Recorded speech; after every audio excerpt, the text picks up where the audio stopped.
queremos hacer algo.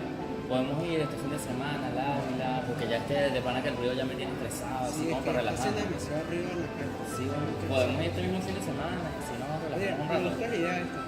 ¿Está bien? Dale.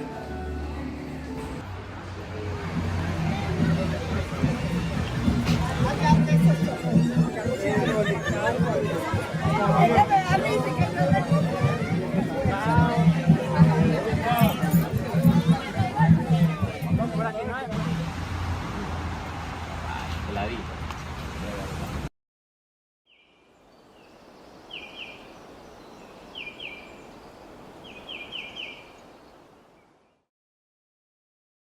La capital de Venezuela, Caracas, hermosa y llena de cultura, pero a su vez una ciudad que no sabe estar en silencio.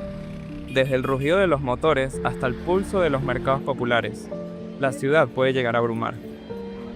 Es por eso que buscamos refugio aquí, el Guaraíra Repano, que es nuestro termostato emocional, un espacio para escapar del asfalto y volver a conectar. Pero al cerrar los ojos y prestar atención, la calma se siente distinta. Lo que percibimos como tranquilidad es en realidad un ecosistema herido por el sonido. Este espacio es mucho más que una ruta de ejercicio. Es un área bajo régimen de administración especial. Un territorio que, por su fragilidad, cuenta con la máxima protección del Estado. Sin embargo, hay una brecha enorme entre el papel y la realidad. Es posible que nos hayamos acostumbrado tanto al ruido que ya no somos capaces de notar cómo estamos transformando el último refugio sónico de nuestra ciudad.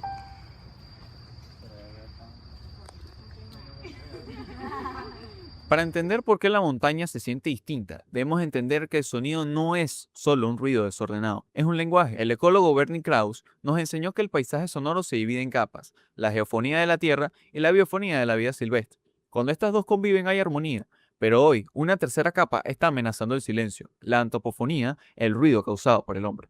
Y aquí es donde la ingeniería nos advierte sobre un peligro invisible, el enmascaramiento acústico.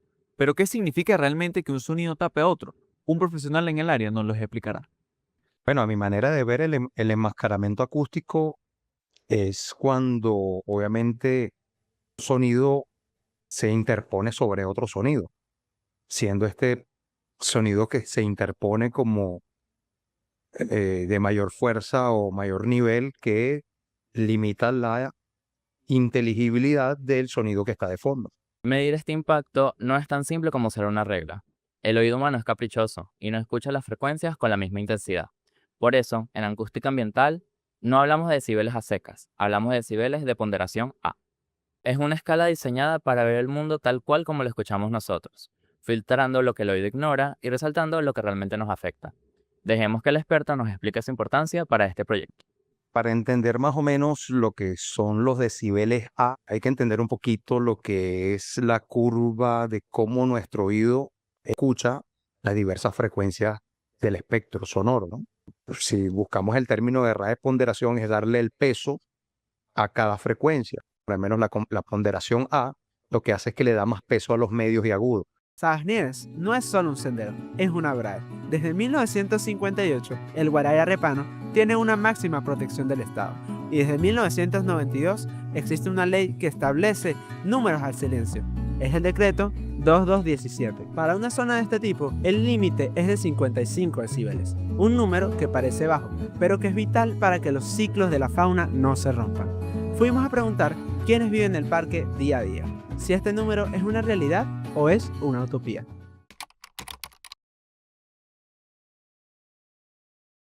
El principal problema con la contaminación sónica es que bueno, son las cornetas, ¿no? Las cornetas con música. Sin embargo, hay personas inconscientes, hay personas con un poco de falta de información, que bueno, que quizás por nuestro despiste también, como guardaparques o en el momento que estamos ocupados, se nos pasa alguna corneta con algún usuario, las personas tienden a poner música en las subidas a los puestos de guardaparques, pues entonces pueden molestar a los demás usuarios, porque uno viene a los parques nacionales a recrearse, a esparcirse, a tener silencio, a estar tranquilo. Entonces viene una persona con una corneta, con una música exagerada, con un sonido exagerado y por supuesto que va a interrumpir la paz interna del parque, pues, y de las personas. Las leyes están escritas y los testimonios son claros, pero como futuros profesionales no nos basta con suponer, necesitábamos pruebas. No subimos a la montaña como simples visitantes, lo hicimos como investigadores. Nuestra misión, registrar el nivel sonoro continuo equivalente, es decir, el promedio de energía acústica que el parque recibe durante nuestra estancia. Pero ¿cómo pensamos pasar esos sonidos a datos que podamos analizar? Fácil, utilizaremos un micrófono de medición, en este caso el Behringer SM8000, y una interfaz para convertir los datos analógicos en datos digitales que nuestro programa de medición RIU pueda entender. Nuestra metodología es clara. Medir en puntos estratégicos para obtener un promedio real que compare el ajetreo del fin de semana con la calma de la semana. Pero el destino nos tenía preparado una prueba de fuego.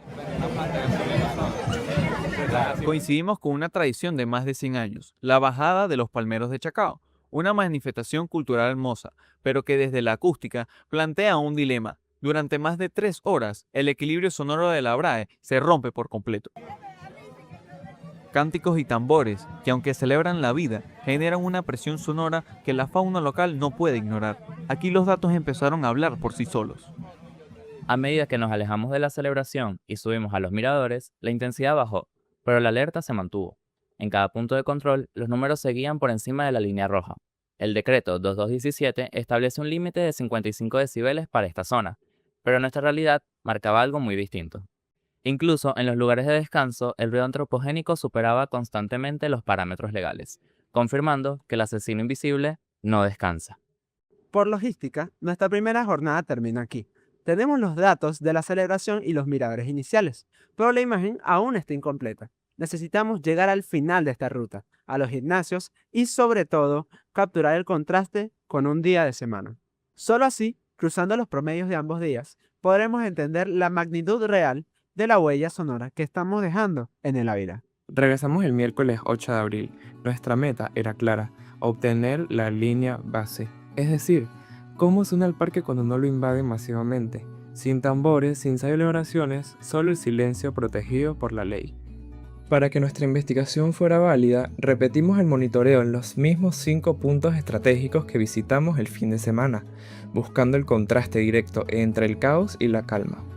En el punto 1, la entrada, los datos hablaron de inmediato. Mientras el miércoles registramos un nivel de 54.7 decibeles, cumpliendo con el decreto 2217, el sábado la cifra escaló a 62.5, casi 8 decibeles de diferencia que, en escala logarítmica, representan casi el doble de presión sonora. El punto 2 nos presentó un reto técnico. Registramos 63.6 decibeles el miércoles, una cifra superior a la del sábado.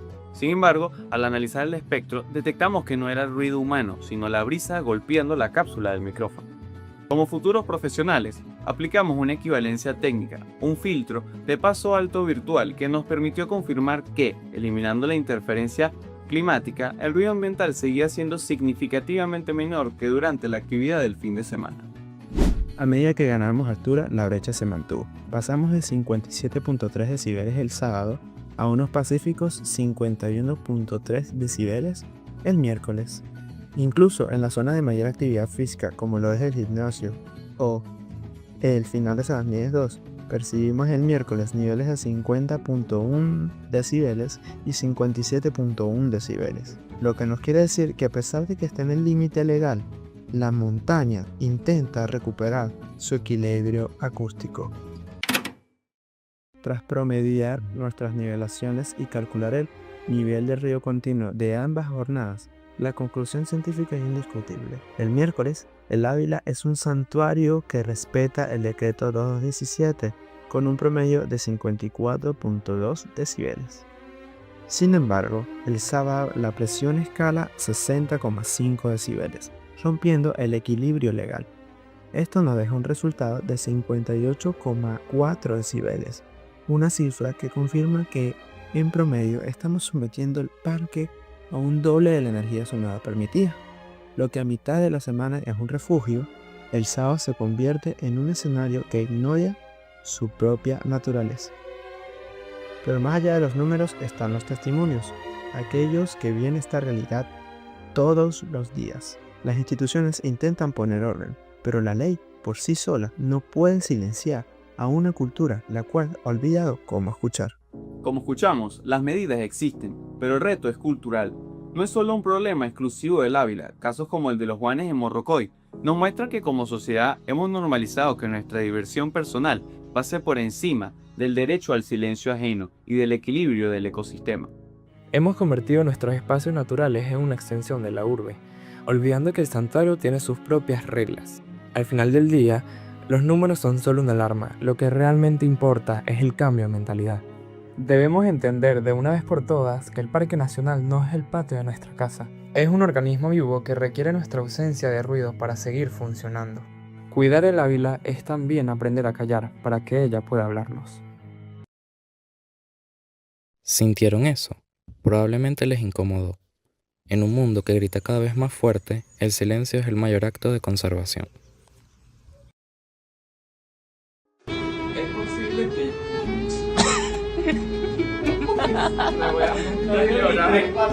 Y el otro peleando por allá. Todo. Y allá una marcha. Vemos a Jean Paul cargando todo. Y de todo, Pablo no tiene nada en las manos, ni carga nada. Bueno, He dicho está cargando la botella de agua y más nada.